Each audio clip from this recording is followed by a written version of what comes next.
It began on a rainy October night in 2018. Ava Collins, a 28-year-old barista in Portland, Oregon, finished her late shift at a small cafe. She locked the door behind her, got into her car, and disappeared without a trace. No calls, no texts, no sign of where she went. Her disappearance puzzled everyone, family, friends, and police alike. The trail went cold quickly, but whispers of strange sightings and unanswered questions lingered in the city's mist. What really happened to Ava Collins that night? Was she running from something or someone, or did something else take her? As we explore this story, every new detail brings us closer to the truth. Before we continue, please like this video and subscribe. It helps us tell stories like Ava's and keeps this important conversation alive. Also, drop a comment below. Where are you watching from? We want to hear from you as we uncover the mystery together. Now let's begin. Who was Ava Collins?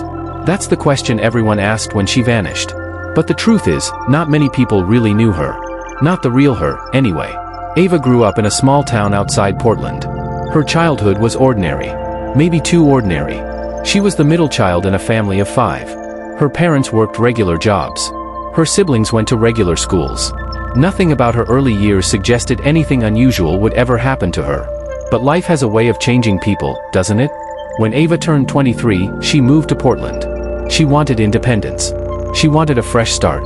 She found a small apartment in the northeast part of the city and got a job at a cafe called Morning Grounds. It wasn't glamorous, but it paid the bills. Her co-workers liked her. She was quiet but friendly.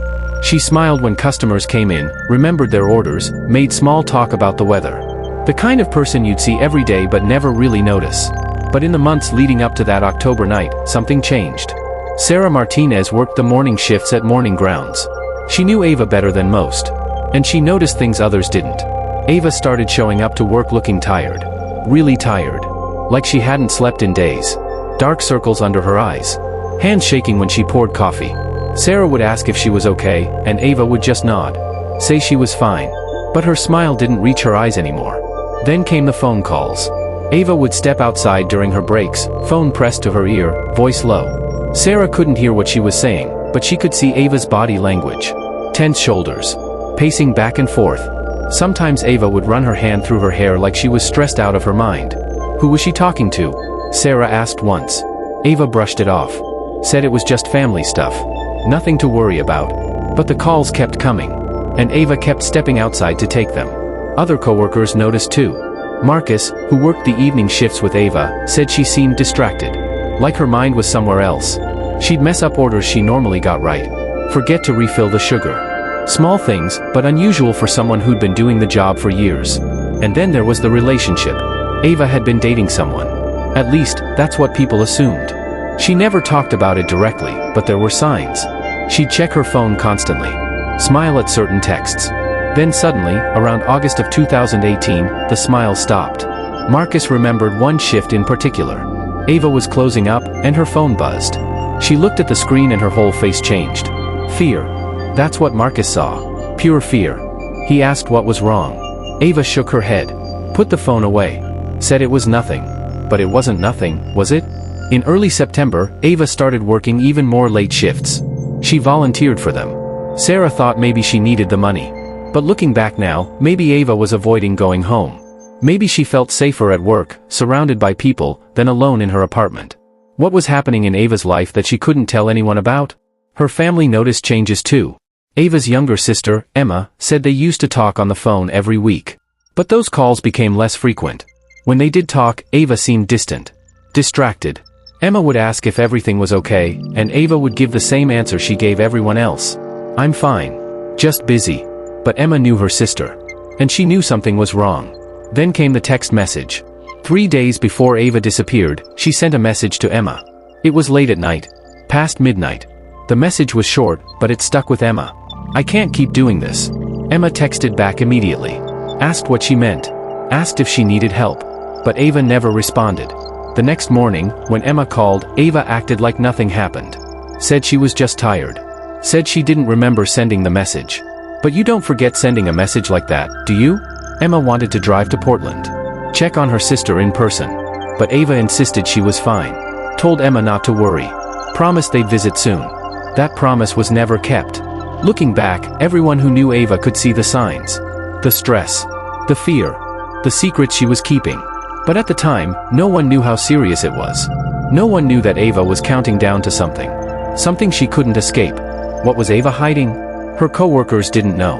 Her family didn't know. Maybe even Ava herself didn't fully understand what was happening to her. But someone knew. Someone was watching. Someone was waiting. And on that rainy October night, everything came to a head. The question we have to ask ourselves is this: was Ava trying to protect the people she loved by keeping quiet? Or was she trapped in a situation she couldn't get out of? What was Ava hiding, and who was watching her? October 12, 2018. A Friday night. The rain started early that evening. The kind of rain Portland is famous for. Steady. Cold. The kind that soaks through your jacket and makes you want to stay inside. But Ava didn't have that choice. She was scheduled to close the cafe that night. Her shift started at 4 in the afternoon and was supposed to end at 10. Marcus was working with her. He remembered the shift being slow. Fridays were usually busy, but the rain kept people away. Only a handful of customers came in during those 6 hours. Ava seemed normal that night. Well, as normal as she'd been lately. Quiet. A little tired.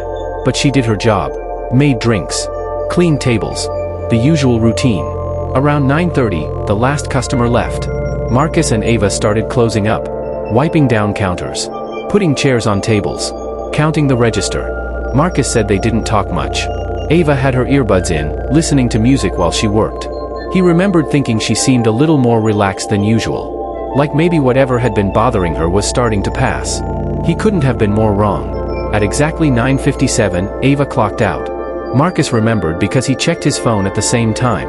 They finished the last few tasks together, then walked out the back door into the alley where they both parked. The rain was still coming down. Not heavy, but enough to make you hurry. Marcus's car was closest to the door. He said goodbye to Ava, got in, and drove off. He glanced in his rearview mirror as he pulled away. Ava was walking toward her car. A dark blue Honda Civic parked at the far end of the alley. That was the last time anyone who knew Ava saw her. Or was it? The cafe had security cameras.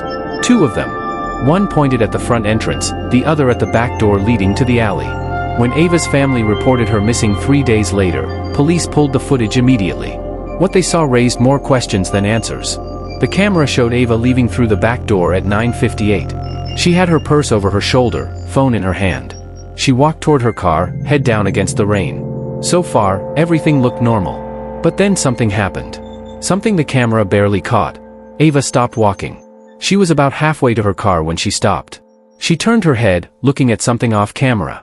Her body language changed. She stood very still. What did she see? The footage quality wasn't great. It was dark, raining, and the camera was old. But you could see Ava standing there for maybe 5 seconds.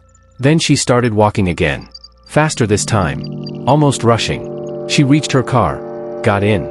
The headlights turned on. And then her car pulled out of the alley and disappeared into the night. That should have been the end of it. Ava went home. But she didn't. Her car was found 4 days later in a parking lot 7 miles from the cafe. It was locked. Nothing inside seemed disturbed. Her work apron was still in the back seat. But Ava was gone. Where did she go after leaving the cafe? Police started interviewing people who were in the area that night. They found 3 witnesses who remembered seeing things that didn't quite add up. The first witness was a delivery driver named Tom. He was dropping off food to a house 2 blocks from the cafe around 10 o'clock. He remembered seeing a dark blue car, possibly a Honda, drive past him going fast. Too fast for the weather conditions. He didn't think much of it at the time. But when police showed him a photo of Ava's car, he said it could have been the one. The second witness was more troubling. A woman named Jennifer lived in an apartment building near Morning Grounds. She was looking out her window that night, couldn't sleep, just watching the rain. She saw a woman matching Ava's description walking quickly down the sidewalk around 10:15. But here's the strange part. Jennifer said the woman looked scared. She kept looking over her shoulder like someone was following her. Was it Ava? Jennifer couldn't be certain. It was dark and raining. But the timing fit. The location fit. If it was Ava, why was she on foot? Her car was found miles away. Did something happen to make her abandon it? The third witness was the most disturbing. A man named David was driving home from work that night. He took a route that went past an industrial area on the east side of Portland. Around 10:30, he saw something that stuck with him. A car parked on the side of the road. Engine running. Headlights on. And standing next to the driver's side door was a figure. just standing there in the rain. David slowed down as he passed. He thought maybe someone needed help. But as he got closer, the figure got back in the car and drove off quickly. David didn't get a good look at the car. Dark-colored. Maybe a sedan. He didn't think about it again until he heard about Ava's disappearance and called the police. Could that have been Ava? Was someone with her? Or was it someone else entirely? The pieces didn't fit together cleanly. The timeline had gaps. The witnesses had different stories. But one thing became clear as police investigated. Someone else was there that night. Traffic cameras picked up another detail. A car that appeared multiple times in footage from around the cafe. A gray sedan. License plate partially obscured. It showed up on 3 different cameras within a 2-block radius of morning grounds between 9 and 10 that night. Just sitting there. Waiting. When Ava's car left the alley, the gray sedan pulled out moments later. Following at a distance. The cameras lost both vehicles after a few blocks. But the implication was clear. Someone was following Ava. The police ran the partial plate. It came back to a rental company. But when they contacted the company, they hit a wall. The car had been rented using false identification. A fake name. A fake credit card. Whoever was following Ava didn't want to be identified. Now here's where it gets even stranger. Ava's phone records showed activity that night. She made one call at 10:12. It lasted 43 seconds. The number she called was a prepaid cell phone. Untraceable. That phone was never used again after that night. Who did she call? What did they talk about? Her last text message was sent at 10:07. It was to Emma. Just 2 words. I'm sorry. Emma didn't see the message until the next morning. By then, it was too late. Ava's phone stopped pinging cell towers at 10:34. The last location was near an abandoned warehouse in an industrial part of southeast Portland. The warehouse had been empty for years. Broken windows. Graffiti on the walls. The kind of place people avoid after dark. Police searched it 2 days later. They found nothing. No sign Ava had ever been there. But the location bothered them. Why did her phone stop there? Some people think Ava met someone at that warehouse. Maybe the person she'd been talking to in those secret phone calls. Maybe someone she trusted. Someone who betrayed that trust. Others think she was taken there against her will. That the person following her forced her to that location. But there's another possibility. One that's harder to accept. Maybe Ava went there on purpose. Maybe she was running from something. Maybe that warehouse was supposed to be a hiding place. Was she followed? Did she leave willingly? The rain washed away any evidence that might have been outside. No footprints. No tire tracks. Just empty pavement and the echo of questions no one could answer. Marcus replays that night in his head sometimes. He wonders if he should have walked Ava to her car. If he should have noticed something was wrong. If he could have changed what happened. But how could he have known? Jennifer, the woman who saw someone matching Ava's description, still thinks about it. She wishes she'd gone outside. Wishes she'd called out. Asked if the woman needed help. But she didn't. And now Ava is gone. That night, something happened to Ava Collins. Something that took her away from her family, her friends, her life. The question is, what? 3 days passed before anyone realized Ava was missing. Think about that for a moment. 3 whole days. 72 hours. And no one knew she was gone. Why? Because Ava lived alone. She didn't have a roommate. Her family lived an hour away. Her work schedule was unpredictable. It wasn't unusual for people to not hear from her for a few days. But on Monday, October 15th, Ava didn't show up for her shift. Sarah called her. No answer. She texted. Nothing. That wasn't like Ava. Even when she was stressed or tired, she always showed up for work. Always. Sarah called the manager. The manager tried Ava's phone. Straight to voicemail. That's when Sarah called Emma. Emma felt her stomach drop when she got the call. She'd been worried about Ava for weeks.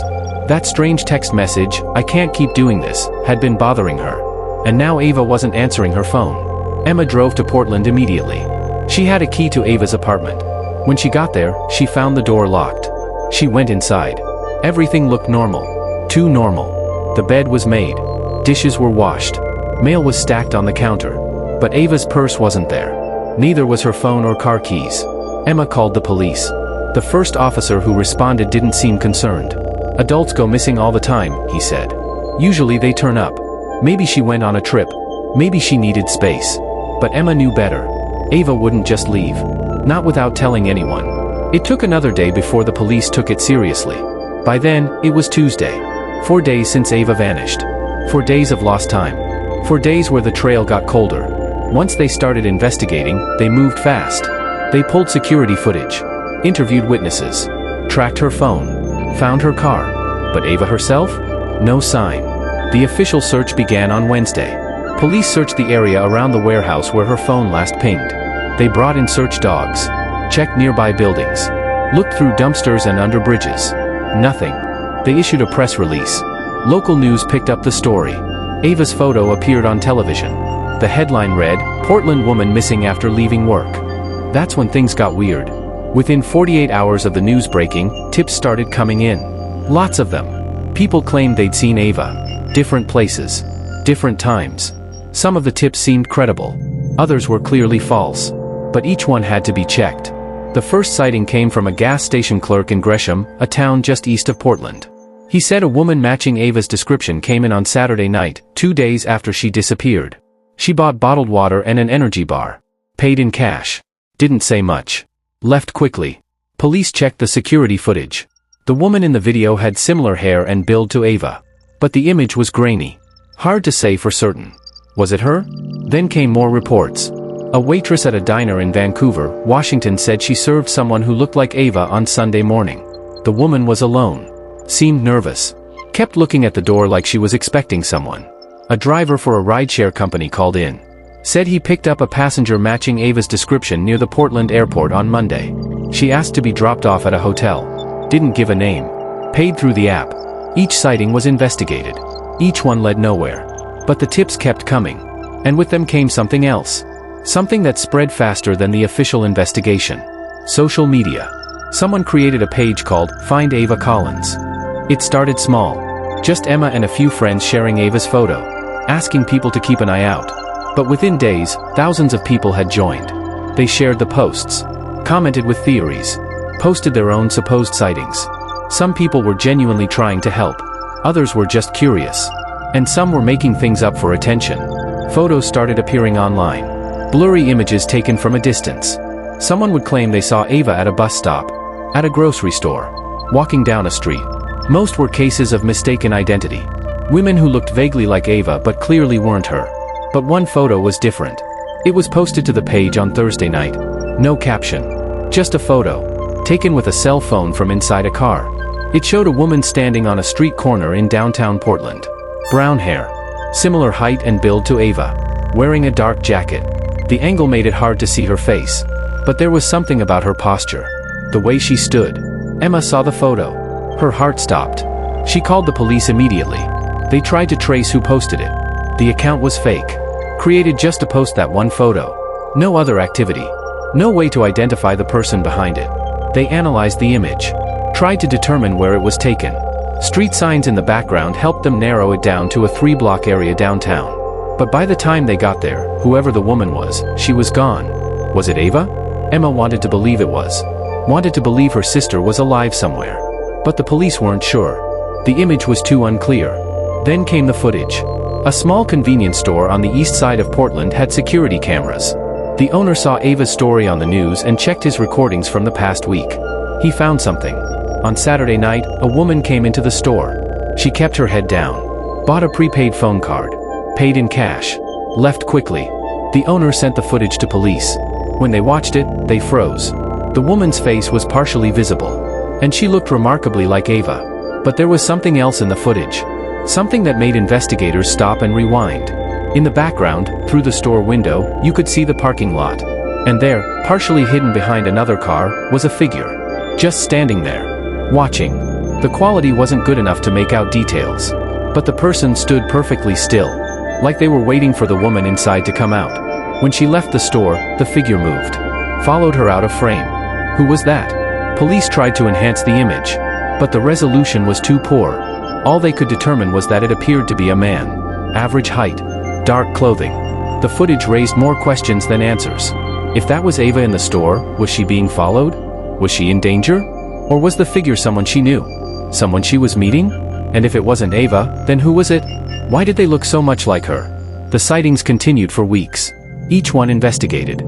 Each one leading nowhere certain. A homeless man claimed he saw Ava sleeping in a doorway downtown. Police searched the area. Found nothing. A truck driver said he gave a ride to a woman matching her description heading south on Interstate 5. She got out near Salem. Vanished into the night. A librarian reported a woman who looked like Ava using a computer at the public library. By the time security arrived, she was gone. Were these real sightings? Or were people seeing what they wanted to see? Emma didn't know what to believe anymore. Every time her phone rang with a potential lead, her heart would race.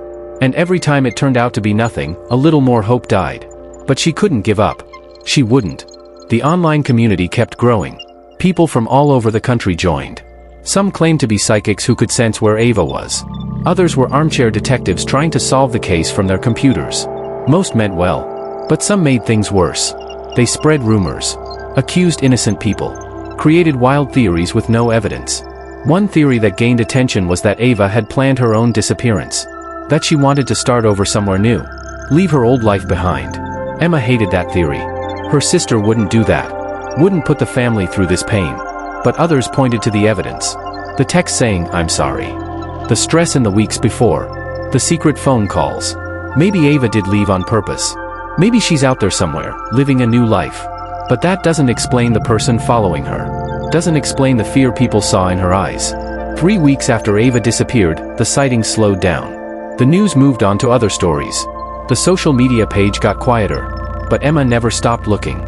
And then, 6 weeks in, something happened that changed everything. A new piece of footage surfaced. Not from Portland. From Eugene, a city 2 hours south. A woman matching Ava's description was captured on an ATM camera. Clear image this time. Much clearer than before. Police studied it for hours. Compared it to photos of Ava. Brought in facial recognition experts. The conclusion? 85% match. Not certain. But close. If it was Ava, she was alive. And she was running. But from what? What do you see in the background? When someone goes missing, investigators don't just look for the person. They look for the reason. And to find that reason, they have to dig into the person's life. Their relationships. Their secrets. The things they didn't want anyone to know. For Ava Collins, those secrets ran deeper than anyone expected. It started with her apartment. When police searched it, they went through everything. Closets. Drawers. Under the bed. They were looking for clues. Anything that might explain where she went or why. What they found was a woman who lived simply. Neat. Organized. Almost too organized. But in the back of her bedroom closet, hidden under a box of old photos, they found something that didn't fit. A journal. It was small. Black cover. The pages were filled with handwriting in blue ink. Ava's handwriting. Emma confirmed it. That was definitely her sister's journal. The entries went back about 6 months. Starting in April of 2018. At first, the writing was normal. Everyday thoughts. Work stress. Plans for the weekend. Nothing unusual. But around June, the tone changed. I think someone is watching me. That's what one entry said. Just that one sentence. No explanation. No details. A few pages later, another entry. Saw the same car again today. Parked across from my apartment. When I looked out the window, it drove away. The entries became more frequent. More worried. I'm scared to leave work alone. I keep hearing footsteps behind me when I walk home. What if I'm not imagining this? Investigators read through the entire journal. The paranoia built slowly over weeks. Ava never named who she thought was watching her. Never described them. Just wrote about the feeling. The fear. The last entry was dated October 10th. 2 days before she vanished. I don't know what to do anymore. I can't tell anyone because they'll think I'm crazy. But I know what I'm seeing. I know someone is following me. And I think I know why. The entry ended there. No explanation. No answer. What did Ava know? Police started going through her phone records more carefully. Not just the night she disappeared, but weeks before. They found a pattern. Starting in July, Ava had been receiving calls from different numbers. Prepaid phones. Untraceable. The calls were short. 30 seconds. Maybe a minute. Then the number would never be used again. Someone was calling her regularly. Someone who didn't want to be identified. And Ava was calling back. Using pay phones sometimes. Other times using her own phone but deleting the call logs immediately after. She was trying to hide the contact. But why? Then investigators found something else on her phone. Something Ava thought she'd deleted. Encrypted messages. They were using an app designed for privacy. Messages that deleted automatically after being read. But sometimes, technical glitches keep fragments of data. And that's what happened here. The tech team recovered pieces of conversations. Not complete messages, but enough to understand the general topic. The messages talked about money. about being scared, about needing to get away. One fragment read, "Can't do this anymore, please." Another, "They'll find out soon."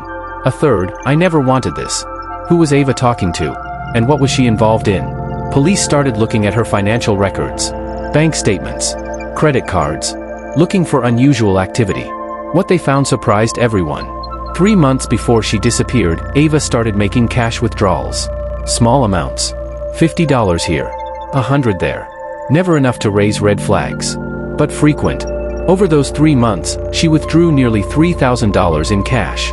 For someone who worked as a barista and lived paycheck to paycheck, that was a lot of money to pull out with no explanation. Where was it going? Emma didn't know. Ava never mentioned money problems. Never asked to borrow anything. Investigators considered the possibilities. Was she being blackmailed? Was she paying someone to keep quiet about something? Or was she saving up, planning to run? Then came another discovery. One that opened an entirely new angle. A coworker mentioned something to police. Something he thought was probably nothing but decided to share anyway. About 2 months before Ava disappeared, a man came into the cafe looking for her. He didn't give a name. Just asked if Ava was working. When told she wasn't there, he left. The coworker didn't think much of it. Lots of people came in looking for Ava. Friends, family. But this man came back 3 more times over the next few weeks. Always asking for Ava. Always leaving when he found out she wasn't there. The 4th time, Ava was working. The coworker watched their interaction from behind the counter. The man approached Ava. She saw him and her whole body went stiff. They talked for maybe 2 minutes. Voices too low to hear. But the coworker could see Ava's face. She looked upset. Scared. The man left. Ava went into the back room and didn't come out for 20 minutes. When she finally returned, her eyes were red. Like she'd been crying. The coworker asked if she was okay. Ava said she was fine. Just an old friend. Nothing to worry about. But it clearly wasn't nothing. Police asked the coworker to describe the man. Average height. Maybe 5'10". Brown hair. 30s or 40s. Nothing particularly distinctive. They showed the coworker photos of people in Ava's life. Family. Friends. Known associates. No match. Whoever this man was, he wasn't someone Ava talked about openly. The investigation shifted. Police started looking into Ava's past. High school. College. Previous jobs. Looking for connections she hadn't mentioned. What they found was unexpected.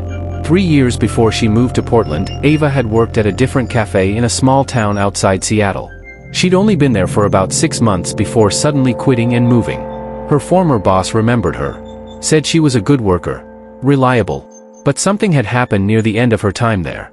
Ava had come to work upset one day. Said she needed to leave town. Needed to start over somewhere new. She gave 2 weeks' notice and left. The boss asked why. Ava wouldn't say. Just said it was personal. Police dug deeper into that time period. They found something in local news archives from that year. A small article. Barely a few paragraphs. About a group of people who'd been arrested for running a financial scheme. Not huge. Not organized crime. Just a group of locals who'd been scamming people out of money through fake investment opportunities. One of the people arrested was named Michael Torres. Early 30s at the time. No major criminal record before that. And here's the connection. Michael Torres had worked at the same cafe as Ava. They'd been co-workers. He was arrested a week after Ava quit and left town. Was there a connection? Or just coincidence? Police tracked down Michael Torres. He'd served 18 months. Got out on probation. And then disappeared from the system about a year before Ava went missing. No current address. No employment records. No contact with his probation officer. He'd vanished. Was Michael Torres the man who came looking for Ava at the cafe in Portland? Was he the one following her? Investigators tried to find him. Put out alerts. Checked known associates. But Michael Torres was gone. Just like Ava. Meanwhile, back at Ava's apartment, police found one more thing. Something small. Something that raised even more questions. In the back of a drawer in her nightstand, hidden under old receipts, was a key. Not a house key. Not a car key. It was small. Brass. With a number stamped on it. The kind of key that opens a storage locker or a safe deposit box. But police checked. Ava didn't have a storage unit. Didn't have a safe deposit box at any local bank. So what did the key open? They ran the number. It matched a format used by a storage facility company with locations across the Northwest. But there were dozens of facilities. Hundreds of units. Finding the right one would take time. As investigators worked to trace the key, Emma was dealing with her own discoveries. She'd been going through old emails on Ava's laptop, looking for anything that might help. Most of it was ordinary. Work schedules, spam, online shopping confirmations. But buried in a folder marked Drafts, Emma found an unsent email. It was dated October 11th, the day before Ava disappeared. The email had no recipient. It was never finished. Just a few lines. I thought I could handle this on my own. I thought if I stayed quiet, it would go away. But it's not going away. I need to tell someone the truth before it's too late. Before someone gets hurt. I should have said something from the beginning. I'm sorry I didn't. The email ended there. Incomplete. Unsent. What truth was Ava going to tell? And why didn't she send it? Emma showed the email to police. They added it to the growing pile of evidence. Evidence that painted a picture of a woman who was terrified. Who knew something dangerous.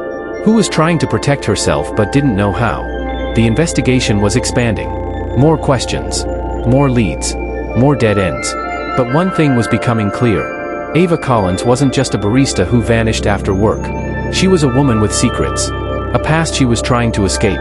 And someone who knew those secrets didn't want them coming out. Who holds the key to Ava's fate? 2 months into the investigation, everything changed. It was December now. Winter had settled over Portland. The rain turned to sleet. The days got shorter. And the case that had once dominated local news was fading from public attention. But the investigation was far from over. On December 9th, police received a call that would crack the case wide open. A man named Robert Martinez called the tip line. His voice was shaky, nervous. He said he had information about Ava Collins. Information he should have shared sooner. What he told them made investigators freeze. Robert lived in an apartment building about half a mile from the warehouse where Ava's phone last pinged. On the night of October 12th, he'd been having trouble sleeping. Around 10:30, he stepped out onto his balcony for some air. That's when he heard it. Screaming. Not loud. Not close. But clear enough to hear. A woman's voice. Coming from the direction of the old industrial area. Robert stood there listening. The screaming lasted maybe 10 or 15 seconds. Then it stopped. Suddenly. He thought about calling the police. But he convinced himself it was probably nothing. Maybe someone messing around. Maybe a TV playing too loud. But when he saw the news about Ava, something clicked. The timing matched. The location matched. He'd heard something that night. Something he'd been trying to forget. Police interviewed Robert extensively. They asked him to describe exactly what he heard. He said it sounded like someone in distress. Afraid. The scream cut off abruptly, like it was muffled or stopped. Why did Robert wait 2 months to come forward? He said he was scared. Scared of getting involved.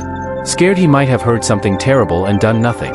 Investigators took his statement seriously. They went back to the warehouse. Searched it again. More thoroughly this time. They brought in cadaver dogs. Ground-penetrating radar. Crime scene specialists who could detect things invisible to the naked eye. And they found something. In a corner of the warehouse, hidden behind old equipment and debris, there were signs of a disturbance. The concrete floor had been disturbed recently. Someone had moved things. Tried to cover something up. They dug carefully. Methodically. What they found changed everything.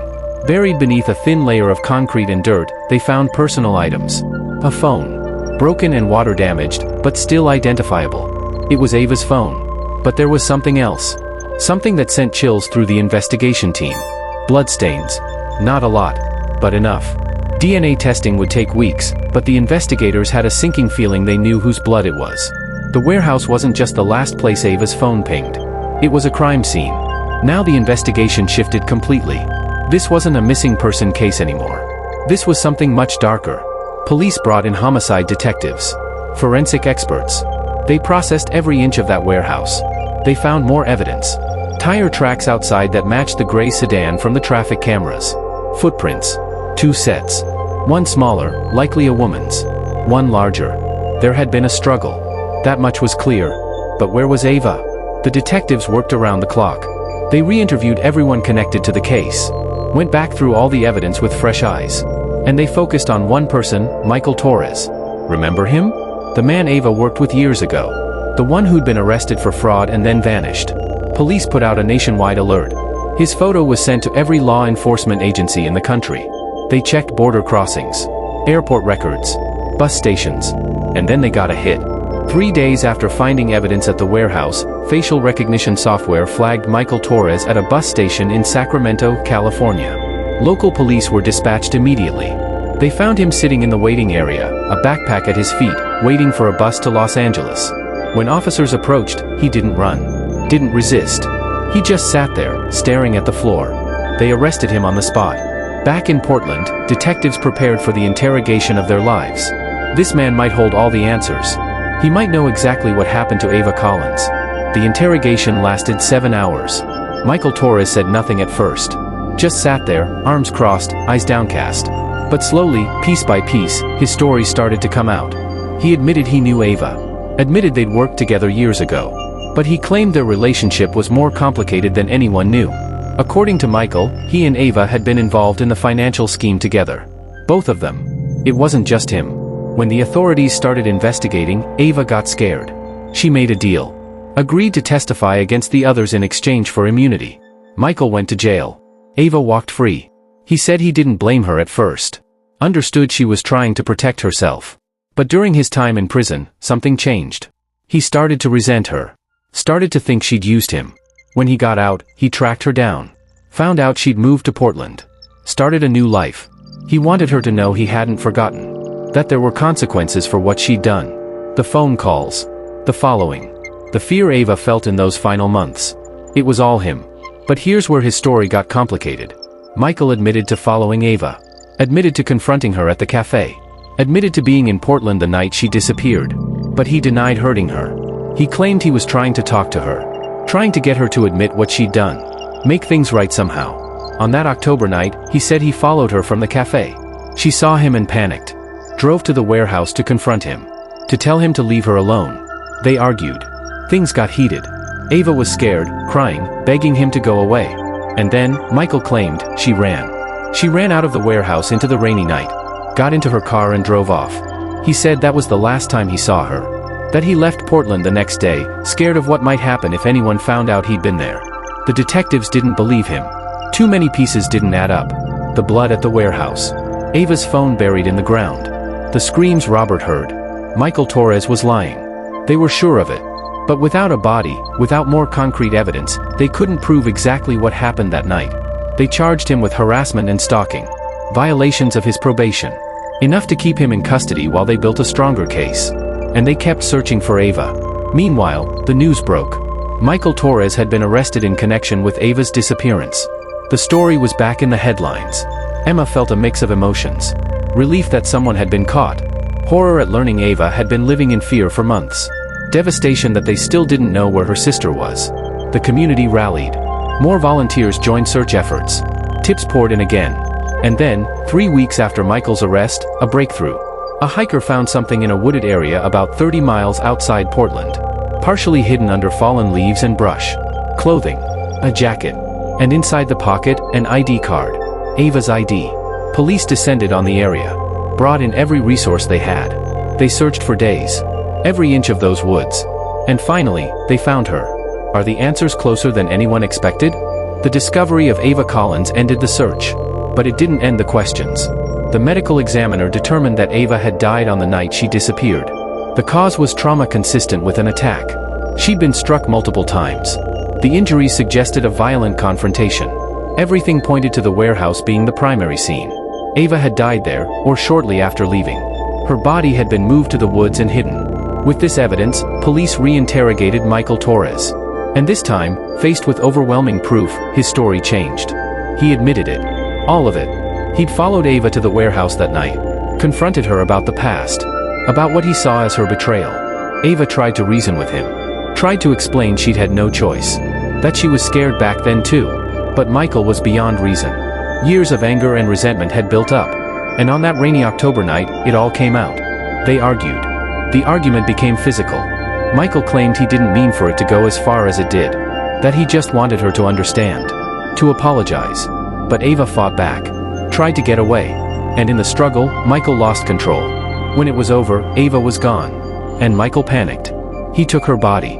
Drove to the woods he'd scouted weeks earlier, just in case he ever needed to disappear evidence. He left her there, hidden, hoping she'd never be found. Then he buried her phone at the warehouse, tried to clean up, and fled the city. Michael Torres was charged with her death. The trial would come later. But for Emma and Ava's family, at least there were answers now. Not the answers they wanted. Not the ending they'd prayed for. But answers nonetheless. Looking back at this case, so many things stand out. The warning signs Ava showed in those final months. The fear she couldn't share with anyone. The secret she kept about her past because she was ashamed. If she'd told someone, would things have been different? Would she still be alive? We'll never know. But what we do know is this: Ava Collins was a woman trying to move forward from a mistake she'd made years ago. A woman who deserved a second chance. A woman who deserved to live. And that chance was stolen from her. Her story isn't just about what happened that October night. It's about the ripple effects of our choices. About how the past can follow us no matter how far we run. It's about the importance of speaking up when we're in danger. Of trusting the people who love us. Of not suffering in silence. Emma started a foundation in Ava's name. It helps people who are being stalked or harassed. Provides resources and support so they don't have to face their fears alone. Because if Ava's story teaches us anything, it's this: silence can be dangerous. Fear can be deadly. And no one should have to face their demons alone. The cafe where Ava worked still stands. Mourning grounds. Sarah still works there sometimes. She thinks about Ava often. Wishes she'd pushed harder when she noticed something was wrong. Marcus does too. They all do. But they couldn't have known. None of them could have imagined how dark things would get. As for Michael Torres, he's serving his sentence now. The legal process took its course. Justice was served in the way the system defines it. But for Emma, for Ava's parents, for everyone who loved her, no amount of justice brings Ava back. She's gone. And the world is lesser for it. If you or someone you know is being stalked, harassed, or threatened, please reach out for help. Tell someone. Call the police. Contact a support organization. Don't wait. Don't hope it will go away. Because sometimes, it doesn't. Ava Collins was 28 years old when her life was taken. She had dreams. Plans. A future. And on a rainy October night in 2018, all of that ended. But her story doesn't have to end in vain. We remember Ava. We tell her story. We make sure that others don't suffer the same fate. That's how we honor her memory. That's how we keep her alive. The question that haunted this case from the beginning was simple: what happened to Ava Collins? Now we know. But the question that remains, the one that's harder to answer, is this: could it have been prevented? If Ava is still out there, in memory, in the lives she touched, in the changes her story inspired, then maybe, in some way, she is found. Rest in peace, Ava Collins. Your story has been told. And it will not be forgotten. Thank you for watching. If this story moved you, please like and subscribe. Share it with someone who needs to hear it. And drop a comment below telling us where you're watching from. These stories matter. These lives matter. And together, we make sure they're never forgotten.